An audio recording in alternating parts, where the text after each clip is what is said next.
All right, you guys. So apparently, Unreal Engine has made a new demo, a new tech demo. Now, I'm sure if you're watching the video, I'm sure most of you have seen these Unreal Engine tech demos. They look amazing. And in my mind, I'm always like, yo, why doesn't every game developer, why don't they just use Unreal Engine? Is it like super expensive or something? Because it always looks amazing to me.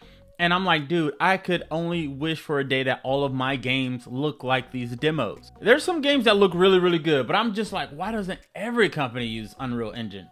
Is it because it's too much demand on the CPU, or is it because they're too expensive to incorporate their engine into you? I don't know. We're gonna check out this Unreal Engine 5.5 Megalights tech demo. And yeah, let's check this out really quick.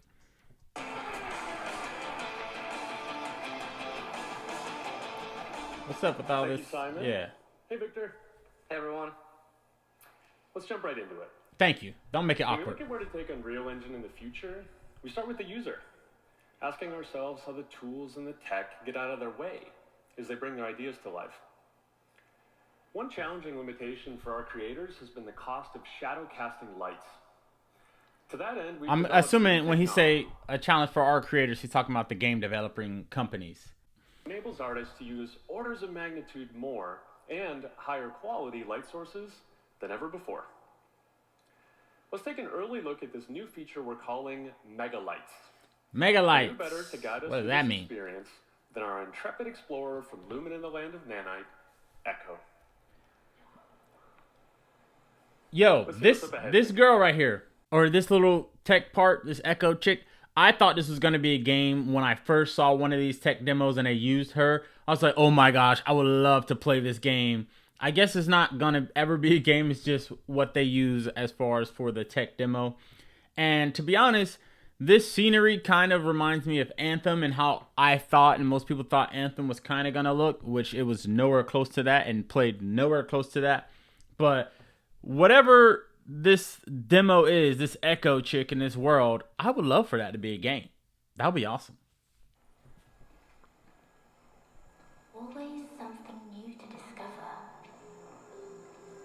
The lighting Before we looks get into the really details good of Megalights, I first wanted to talk already. about this environment. Built using a suite of brand new assets from the Quixel Megascans library, we've also partnered with Kitbash 3D.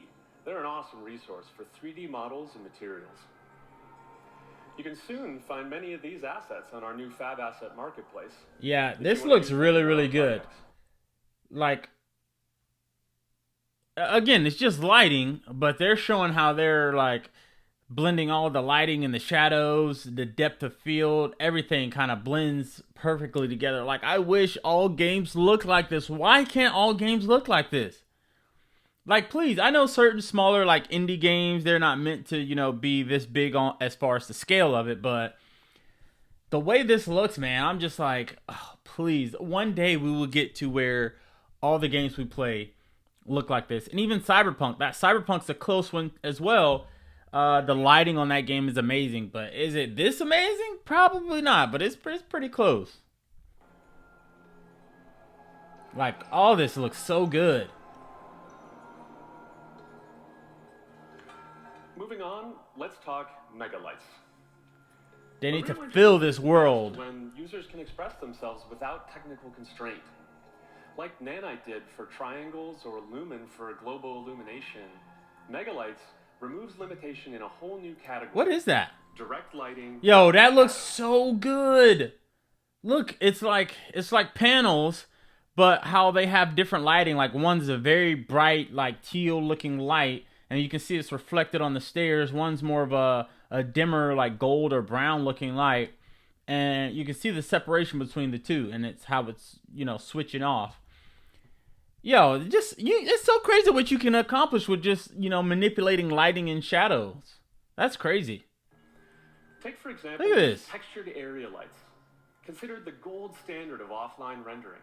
Here they are, in real time, spilling vibrant color into the scene, casting soft shadows, and illuminating. This the looks so environment good, the way man. artists simply Look at the couldn't. warmness of the lights.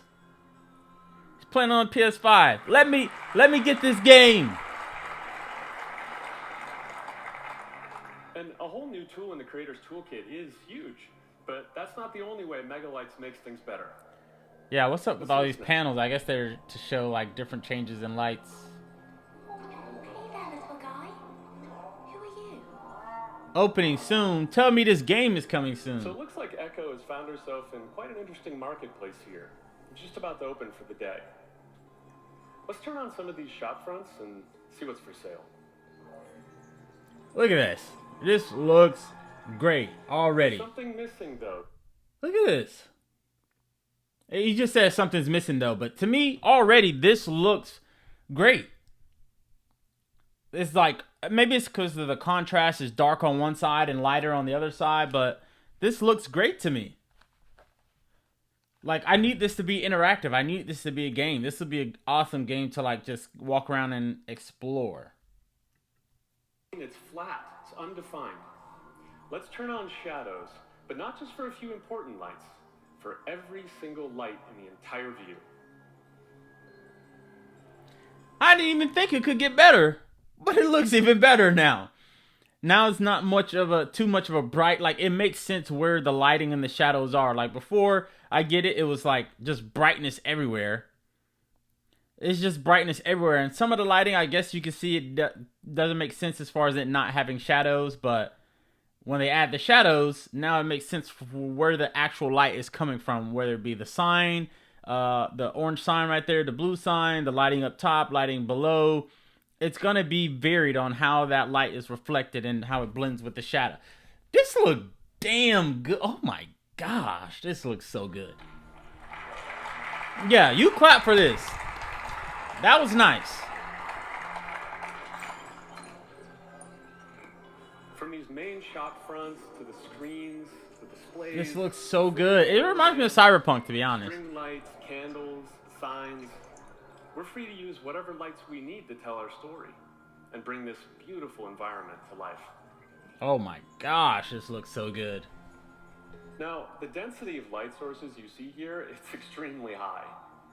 And Oh this my is what you gosh. get when artists are working. Yeah, take that away. This is Victor, jacking up the let's go screen. further. Let's activate all these animated drones and robots. Over 1,000 individual shadow casting light sources in this view What the alone. heck? Nice. Look at this. It looks like, down this part looks like Star Wars. This is like a amazing looking mecha cyber-ish world. Super futuristic advance. And again, this is all just lighting and shadows. I do remember Rivian did a showcase with Unreal Engine when they were showing off their new Rivian trucks, and Unreal wanted to show something with shadows as well. They like partnered up. I remember seeing that video. All of these lights, they're movable, dynamic, scattering through the volumetric fog, and Megalights handles this impressive scene without missing a beat. So nice. As we Giving me continue on, it's worth Prince of Persia mentioning that vibes, too. Removing these limitations around light count and shadows, it doesn't just apply to point and spotlights, but to area lights as well.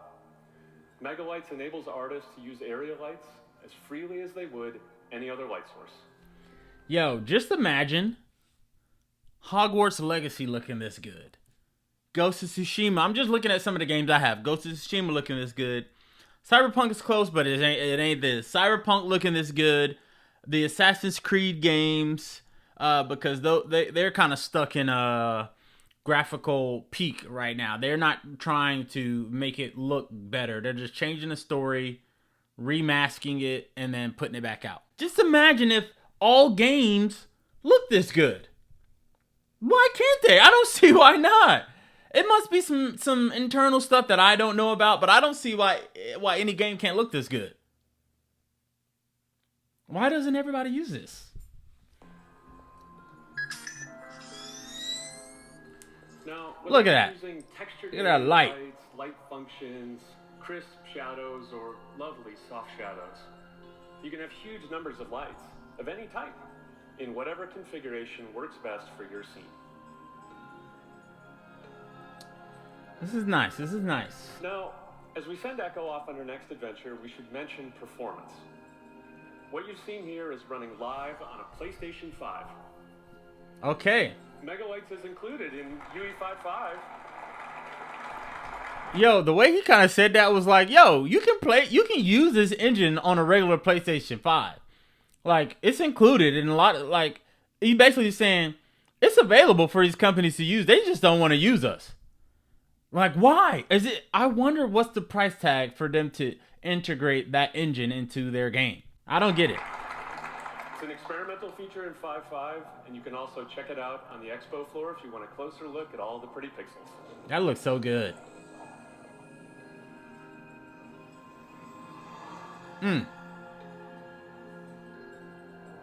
So at the end of the day, it's just lighting. Like, it is what it is. It's not gonna make or break well, I won't say it won't make or break a game, but an aesthetically pleasing game does make a difference to definitely consumers, gamers, people like me. But yeah, why can't everybody use this? Or at least, even if they're not all using Unreal Engine, why can't other engines get to this point where they all look? Come on, it's 2024. It's about to be 2025. Why can't all of our games look this good? We have the displays for it. We have these 4K and 8K TVs. All this, blah blah blah. The PS5 is powerful. Xbox powerful. PC's definitely powerful. Why can't everything look this good?